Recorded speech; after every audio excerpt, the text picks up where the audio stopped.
A ver, cuando pensamos en cómo nace una especialidad médica, lo normal es imaginarse un nuevo invento, un descubrimiento científico, algo así, ¿verdad? Pues la historia que vamos a desgranar hoy, basándonos en el Manual de Medicina Familiar, es muy distinta. Es la de una especialidad que no apareció por la tecnología, sino por una necesidad social, una necesidad muy profunda. Vamos a descubrirla juntos. Este es nuestro recorrido para hoy. Empezaremos con el médico generalista clásico. Veremos cómo casi desaparece con la llegada de la superespecialización y cómo, de sus propias cenizas, resurge hasta convertirse en una pieza clave en todo el mundo.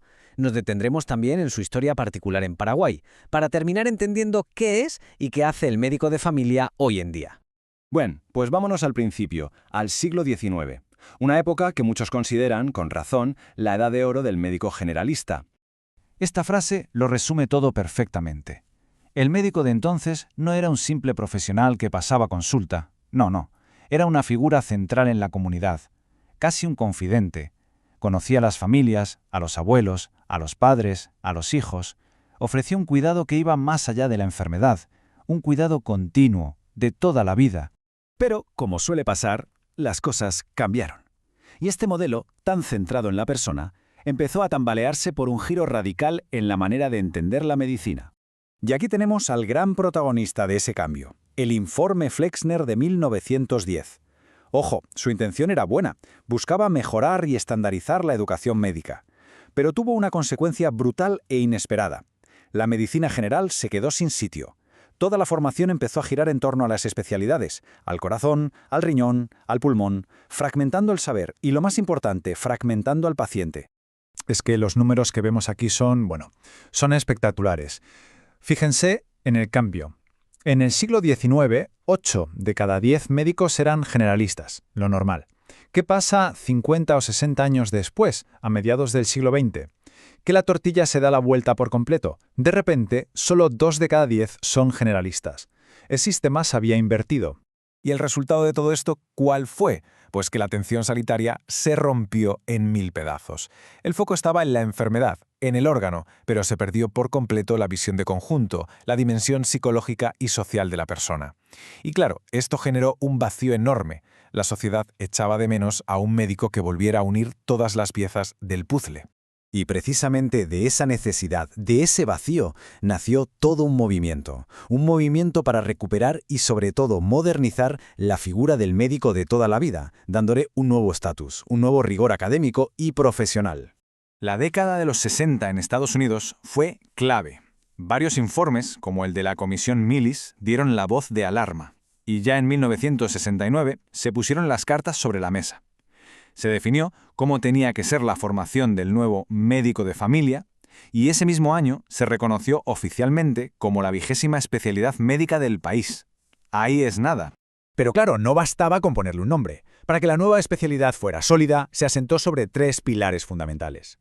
Primero, tener su propio espacio en todas las facultades de medicina. Segundo, un organismo certificador, un board, para garantizar la calidad de la formación. Y tercero, y esto es muy importante, la obligación de recertificarse cada 7 años para estar siempre al día. Vale, hasta ahora hemos hablado de Norteamérica. Pero esta idea no se quedó allí. Vamos a ver cómo se expandió y se convirtió en una estrategia de salud a nivel mundial. Muy pronto, este movimiento se organizó a escala planetaria. En 1972 nació WONCA, que es la Organización Mundial de Médicos de Familia, creando una red global potentísima. Y para el mundo de habla hispana y portuguesa, en 1981 se creó la CINF, la Confederación Iberoamericana, que ha sido clave para consolidar la especialidad en toda nuestra región. Y entonces llegó un momento histórico, un antes y un después a nivel global. La Declaración de Alma Ata en 1978. Por primera vez, toda la comunidad internacional, con la OMS a la cabeza, reconoció que la atención primaria de salud era la estrategia, la herramienta fundamental para intentar conseguir el gran objetivo de salud para todos. Esto dio un respaldo estratégico brutal a todo el movimiento. Y aquí está la conexión, el punto clave. Si la atención primaria de salud es la estrategia, el plan, ¿quién lo lleva a cabo? Pues la medicina familiar. Es la especialidad que hace realidad esos principios. El médico de familia es, por así decirlo, el motor que pone en marcha la APS en el día a día de la comunidad. Con todo este panorama mundial en mente, vamos a aterrizar la historia y a ver cómo se desarrolló en un lugar concreto, en Paraguay. La verdad es que la especialidad en Paraguay tiene ya una trayectoria de décadas. Empezó de forma pionera allá por 1981. Luego, en 1990, se creó su sociedad científica, pero el gran impulso llegó con las residencias de la Universidad Nacional y, sobre todo, la del Instituto de Previsión Social en 2006, que hoy por hoy es la principal cantera de médicos de familia del país. Muy bien. Después de todo este viaje por la historia, llegamos a la pregunta final. ¿Cómo definimos hoy al médico de familia? Esta es la definición de manual, la formal. Pero quedémonos con las dos palabras clave, continua e integral. Continua porque acompaña a la persona a lo largo de su vida. E integral porque no se centra en un órgano o una enfermedad, sino que abarca a la persona en su totalidad. O sea que, en el fondo, hemos vuelto al principio, pero mejorados.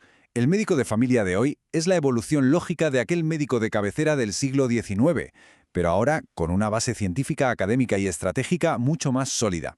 Su verdadera especialidad, si lo pensamos bien, no es una enfermedad, es la persona. Y toda esta historia nos deja una reflexión final en el aire. Ahora que la tecnología médica avanza a una velocidad de vértigo, ¿cómo nos aseguramos de que el centro de todo siga siendo el paciente, la persona? El renacer de la medicina familiar nos enseña que la respuesta no es solo científica, sino también social.